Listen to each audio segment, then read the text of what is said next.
Assalamualaikum, salam satu Malaysia. Saya Liana Zulkifli membuka tirai Best 510 edisi 15 Mei. Antara berita yang kami ikuti macam ini. Pesawat yang membawa jenazah isteri Pesuruhjaya Tinggi Malaysia Allahyarham Datin Habibah Mahmud dan keluarga termasuk Pesuruhjaya Tinggi Malaysia ke Pakistan Datuk Dr. Hasrul Sani Mujtaba berlepas dari Pangkalan Tentera Udara Norhan Rawalpindi, Pakistan pagi tadi waktu tempatan.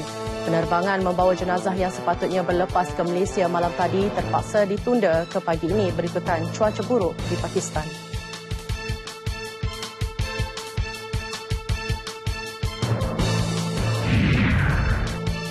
Kumpulan lelaki bersenjata yang menculik beberapa orang dari sebuah restoran makanan laut di Sandakan, Sabah semalam menyamar sebagai pedagang barter trader untuk masuk ke perairan negara. Perkara itu dinyatakan Menteri Dalam Negeri Datuk Seri Dr. Ahmad Zahid Hamidi.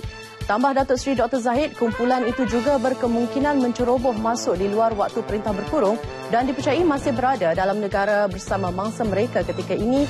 Sempadan perairan telah dikepung bagi mengelak mereka lolos. 17 suspek sindiket dadah antarabangsa termasuk seorang wanita ditangkap dalam serbuan berasingan di sekitar Lembah Kelang dan Pulau Pinang minggu ini. Operasi PDRM itu juga berjaya merampas pelbagai jenis dadah seberat 370 kg, dianggap antara yang terbesar setakat ini. Operasi Selasa dan Rabu lalu itu dilakukan hasil kerjasama pihak berkuasa China dan Hong Kong.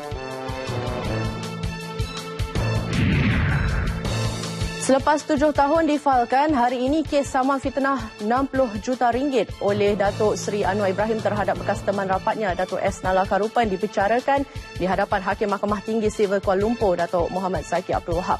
Tan Sri Muhammad Syafiq Abdullah yang mewakili Datuk Nala Karupan dalam soalannya mengaitkan dua kes sebelum ini melibatkan Datuk Seri Anwar menunjukkan beliau mempunyai nilai moral yang rendah dan bukan seorang Muslim yang baik.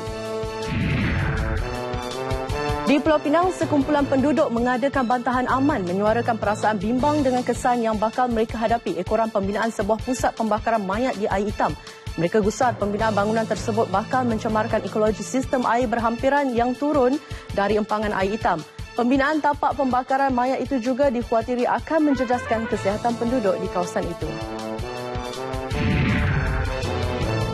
Di Lebuh Raya Utara Selatan arah utara pula, 2 beranak maut selepas kereta yang dinaiki terbabas dan melanggar sebatang pokok kelapa.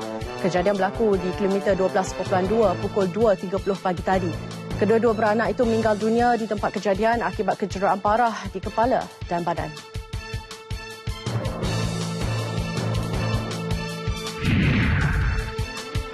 Zon Ekonomi Khas Shanghai di Shenzhen, China berhasrat mencungkil bakat luar negara dalam pelbagai bidang dalam usaha mempelbagaikan tenaga kerja.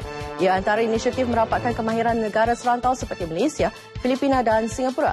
Terletak di selatan tanah besar China, Zon Ekonomi Khas Shanghai mempunyai keluasan tanah hampir 15 km persegi dapat meningkatkan ekonomi wilayah Guangdong termasuk Hong Kong dan Macau.